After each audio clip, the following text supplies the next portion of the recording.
नमस्कार दोस्तों, जय श्री श्याम। अभी हाल ही में सेबी ने एक रिपोर्ट जारी करी और इस रिपोर्ट के माध्यम से बताया गया है कि म्यूचुअल फंड के अंदर जितना भी इन्वेस्टमेंट होता है तो खातों की संख्या जो म्यूचुअल फंड इन्वेस्टमेंट की है वो टोटल 11 करोड़ की है। अब 11 करोड़ जो अकाउंट्स हैं म्यूचुअल फंड के, उनमें से दोस्तों 1.6 करोड़ ऐसे अकाउंट हैं जिनके अकाउंट्स होल्ड कर दिए गए हैं। अभी क्या हो रहा है दोस्तों, रेगुलर बेस पे मेरे पास भी काफी कमेंट्स आ रहे हैं। हर दूसरे दिन कमेंट आता है कि सर मेरा जो म्यूचुअल फंड का डैशबोर्ड है वहां पे मुझे रिटर्न शो नहीं हो रहा है, वो रेगुलर बेस पे अपडेट नहीं हो रहा है। अगर रेगुलर बेस पे आपका जो डैशबोर्ड है उस पे आपको रिटर्न शो नहीं हो रहा है, वो अपडेट नहीं हो रहा है, तो इसका मतलब है कि आपका अकाउंट होल्ड हो चुका है। अब बात ये आती है कि सर ये अकाउंट होल्ड क्यों हो रहा है। दोस्तों देखो, पहली चीज तो ये है, अगर आप म्यूचुअल फंड के अंदर इन्वेस्टमेंट कर रहे हो तो दोस्तों यहाँ पे देखो, चाहे आपका हजारों का इन्वेस्टमेंट हो, चाहे लाखों का हो, चाहे करोड़ों का हो, बात है पैसों की। अगर पैसों की बात है तो दोस्तों 10 मिनट निकाल के ये कंप्लीट वीडियो वॉच कर लो। आज की वीडियो में कंप्लीट आपको बताऊंगा कि आप खुद से कैसे लाइव चेक कर सकते हो कि आपका अकाउंट है वो बिल्कुल सेफ जोन में है या नहीं, या आपका अकाउंट भी होल्ड कर दिया गया है। अभी आप ये सोच रहे हो कि सर मेरे डैशबोर्ड में तो मुझे रिटर्न शो हो रहा है तो मेरा अकाउंट होल्ड नहीं है। देखो, ऐसा नहीं है कि अभी तक होल्ड नहीं हुआ तो आगे भी होल्ड नहीं हो सकता। आज नहीं कल आपका अकाउंट भी होल्ड हो सकता है। अगर आप में सेफ जोन में हो या नहीं, इसको कंप्लीट अगर आपको चेक करना है तो कंप्लीट प्रोसेस बताऊंगा, आप खुद से आपका अकाउंट चेक कर सकते हो। पहले बात आती है कि सर ये अकाउंट होल्ड क्यों हो रहे हैं। पहली चीज तो ये, अगर आप चेक करोगे आपका अकाउंट स्टेटमेंट तो क्या होगा दोस्तों, उसमें 3 कंडीशन आपको देखने को मिलेगी। ठीक है, पहली जो कंडीशन मिलेगी वो वैलिड की मिलेगी, दूसरी जो कंडीशन मिलेगी वो रजिस्टर्ड की मिलेगी, और तीसरी जो कंडीशन मिलेगी वो मिलेगी ऑन होल्ड। ऑन होल्ड का मतलब है आपका जो इन्वेस्टमेंट है उसको होल्ड कर दिया गया है। अब बात ये आती है कि सर ये तीनों कंडीशन क्या है। देखो, पहले इस चीज को समझो। म्यूचुअल फंड के अंदर दोस्तों क्या हुआ, सेबी ने एक रिपोर्ट जारी करी थी, उस रिपोर्ट के माध्यम से बताया था कि जिसकी भी केवाईसी कंप्लीट नहीं है या इनकम्प्लीट केवाईसी है उसके ट्रांजैक्शन रोक दिए जाएंगे 1 अप्रैल से। 1 अप्रैल से ट्रांजैक्शन रोक दिए जाएंगे। लेकिन क्या हुआ था, उसके बाद भी जब सेबी ने चेक करा तो क्या आ रहा है, काफी इन्वेस्टर ने केवाईसी तो कर रखी है लेकिन फर्जी डॉक्यूमेंट्स के साथ क्या हुआ, केवाईसी कर रखी है। अब बात ये आती है कि सर मेरी केवाईसी कंप्लीट है तो मुझे तो कोई दिक्कत नहीं है। देखो, दिक्कत है या नहीं वो बाद में पता पड़ेगा। जो आपको प्रोसेस बता रहा हूं उस प्रोसेस को फॉलो करो और खुद से चेक कर लो सेफ जोन में हो या नहीं। तो पहले कंडीशन समझ लो, देन आपको बिल्कुल प्रैक्टिकल बताऊंगा कि कैसे आप चेक कर सकते हो। देखो, जब भी हम अकाउंट स्टेटस चेक करेंगे तो 3 तरीके के आपको ऑप्शन वहां पे मिलेंगे। जब भी आप अपने पैन कार्ड नंबर डालोगे, वेरीफाई करोगे, सबमिट करोगे तो 3 ऑप्शन आपको दिख सकते हैं। तीनों में से कोई भी एक ऑप्शन आपको दिखेगा। अगर वैलिड का ऑप्शन आपको दिख जाता है तो इसका मतलब है कि आपकी जो केवाईसी है प्रॉपर तरीके से कंप्लीट है, आपका अकाउंट है वो सेफ जोन में है, आपको किसी प्रकार की कोई दिक्कत परेशानी ना आज है ना फ्यूचर में होने वाली है। सेकंड कंडीशन आती है रजिस्टर्ड। अब रजिस्टर्ड का मतलब यह है कि आपने जब म्यूचुअल फंड के अंदर केवाईसी करी थी उस टाइम आपने क्या करा था, आपने पैन कार्ड और आधार कार्ड सबमिट नहीं कराए थे। या मान लीजिए आपने पैन कार्ड सबमिट कराया, आधार कार्ड सबमिट नहीं कराया,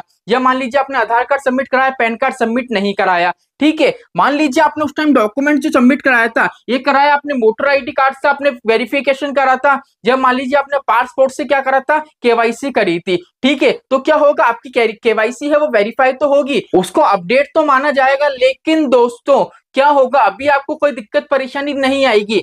लेकिन अगर आप मान लीजिए फ्यूचर में किसी नए म्यूचुअल फंड के अंदर इन्वेस्टमेंट करते हो तो वापस से आपको केवाईसी करने पड़ेगी, क्योंकि दोस्तों सेबी ने कंपलसरी कर दिया है कि आधार कार्ड और पैन कार्ड कंपलसरी रूप से क्या होगा, म्यूचुअल फंड केवाईसी में आपके होने ही चाहिए। अगर आपने आपकी केवाईसी में मान लीजिए पासपोर्ट से कर रखी है या वोटर आईडी कार्ड से कर रखी है तो वो वैलिड है, लेकिन नेक्स्ट टाइम जब भी फ्यूचर में किसी नए फंड में इन्वेस्टमेंट करोगे तो आपको वापस से केवाईसी करने पड़ेगी। इसका मतलब ये हो गया। ठीक है, थर्ड कंडीशन आती है ऑन होल्ड। अब ऑन होल्ड का मतलब ये है में वो सभी इन्वेस्टर आते हैं जिनने या तो अपनी केवाईसी है फर्जी डॉक्यूमेंट से करी है, पहली कंडीशन हो गई। दूसरी कंडीशन ये है उनने या तो बिजली का बिल हो गया, यहाँ पे स्क्रीन पे आपको कंप्लीट शो हो रहे होंगे, मान लीजिए पैन कार्ड, आधार कार्ड, वोटर आईडी कार्ड और पासपोर्ट को छोड़ के अगर आपने कोई भी डॉक्यूमेंट्स यूज करके, बैंक स्टेटमेंट को यूज करके यहाँ पे अगर केवाईसी करी है तो आपकी केवाईसी वैलिड नहीं मानी जाएगी और आपका अकाउंट है उसको होल्ड कर दिया जाएगा।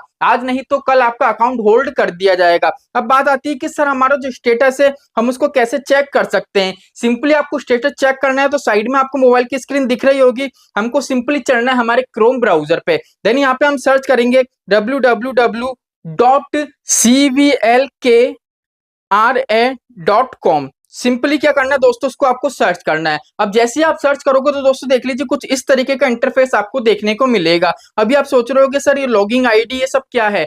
कुछ भी नहीं करना, सिंपली आपको हल्का सा यहाँ पे साइड करना है। यहाँ पे लिखा हुआ है केवाईसी इंक्वायरी ऊपर ही ऊपर, सिंपली आपको केवाईसी इंक्वायरी पे क्लिक करना है। यहाँ पे आपको आपका पैन कार्ड नंबर डालना है। जैसे मान लीजिए मैं मेरा पैन कार्ड नंबर डाल देता हूँ, ये देख लीजिए मैंने मेरा पैन कार्ड नंबर डाल दिया। यहाँ पे एप्लीकेशन का नाम पूछ रहा है, सिंपली मैं मेरा नाम लिख देता हूँ। मैं एक बार डिटेल फिल कर देता हूँ, जिस देन फिर मैं आपको कंप्लीट बताता हूँ। अब सिंपली देख लीजिए दोस्तों, मैंने पैन कार्ड नंबर डाल दिया है, मेरा नाम डाल दिया और मेरी डेट ऑफ बर्थ डाल दिया। अब नीचे की तरफ एक ऑप्शन पूछ रहा है दोस्तों यहाँ पे कैटेगरी का, तो सिंपली यहाँ पे आपको क्लिक करना है। अगर आप म्यूचुअल फंड के अंदर इन्वेस्टमेंट कर रहे हो तो यहाँ पे लिखा हुआ है SIP for of mutual funds, simply इस पे आपको क्लिक करना है, चेक बॉक्स पे यस करना है। और सिंपली दोस्तों देख लीजिए यहाँ पे कुछ आपको वेरिफिकेशन के लिए पूछेगा, यहाँ पे आपको वेरिफिकेशन करना है। चलिए मैं वेरीफाई कर देता हूं। अब सिंपली दोस्तों मुझे सबमिट पे क्लिक करना है। अब जैसे ही दोस्तों मैं सबमिट पे क्लिक करूंगा तो दोस्तों देख लीजिए मेरी जो रिपोर्ट है कुछ इस तरीके की है और यहाँ पे कंप्लीट मेरी रिपोर्ट सामने आ चुकी है। अब दोस्तों मैंने आपको बताया था जब भी आप केवाईसी चेक करोगे तो इन तीनों में से कोई सा भी ऑप्शन आपको देखने को मिल सकता है। अभी अगर मैं मेरा स्टेटस चेक करूं तो यहाँ पे देख लीजिए लिखा हुआ है मॉडिफाई स्टेटस, यहाँ पे लिखा हुआ है वैलिड। मेरा जो स्टेटस है दोस्तों वो वैलिड है, इसका मतलब है मुझे ना अब कोई दिक्कत है ना फ्यूचर में किसी प्रकार की दिक्कत परेशानी होने वाली है। हल्का सा मैं इसको साइड करूंगा तो दोस्तों देख लीजिए यहाँ पे मेरा आधार कार्ड कंप्लीट सबमिट हो रहा है और डीजी लॉकर से मैंने केवाईसी करी थी, यहाँ पे कंप्लीट डिटेल मुझे देखने को मिल रही है। तो इस तरीके से दोस्तों आप भी चेक कर सकते हो कि आपकी जो केवाईसी है प्रॉपर तरीके से अपडेट है या नहीं। अगर दोस्तों फिर भी अगर इनमें से आपको कोई दिक्कत परेशानी आ रही है, जैसे मान लीजिए आपका होल्ड लिखा हुआ आ रहा है, तो भी आपको कुछ नहीं करना है। सिंपली आपको ग्रो एप्लीकेशन पे जाना है, डैशबोर्ड पे जाना है, ऊपर ही ऊपर आपको एक ऑप्शन दिखेगा, वहां पे क्या करना है आपको क्लिक करना है और सिंपली आपको जो आपके डॉक्यूमेंट्स है आधार कार्ड और पैन कार्ड वहां पे सबमिट करना है। जैसे आप सबमिट करोगे तो 24 आवर्स में क्या होगा, आपकी केवाईसी है वो अपडेट हो जाएगी और आपका जो अकाउंट है वो होल्ड से हटा दिया जाएगा, वो एक्टिव कर दिया जाएगा। अगर आपका रजिस्टर्ड लिखा हुआ आ रहा है तो भी सिंपली आपको कुछ भी नहीं करना है, अभी कुछ भी नहीं करना है आपको। जैसे किसी नए म्यूचुअल फंड के अंदर अपडेट करोगे, इन्वेस्ट करोगे तो क्या होगा दोस्तों, डैशबोर्ड में ऊपर ऊपर आपको एक ऑप्शन देखने को मिलेगा, सिंपली उस ऑप्शन पे आपको क्लिक करना है। वहां पे दोस्तों आपको आधार कार्ड और पैन कार्ड सबमिट करना है और आपकी जो प्रॉपर केवाईसी है वो कंप्लीट हो जाएगी। तो दोस्तों बिल्कुल कंप्लीट मैंने इस वीडियो में आपको बता दिया है। आई होप दोस्तों इस वीडियो से आपको काफी ज्यादा हेल्प मिली होगी। तो चलिए दोस्तों आज के लिए इतना ही, मिलते हैं हमारी नेक्स्ट वीडियो में। जय श्री राम दोस्तों, जय श्री राधे।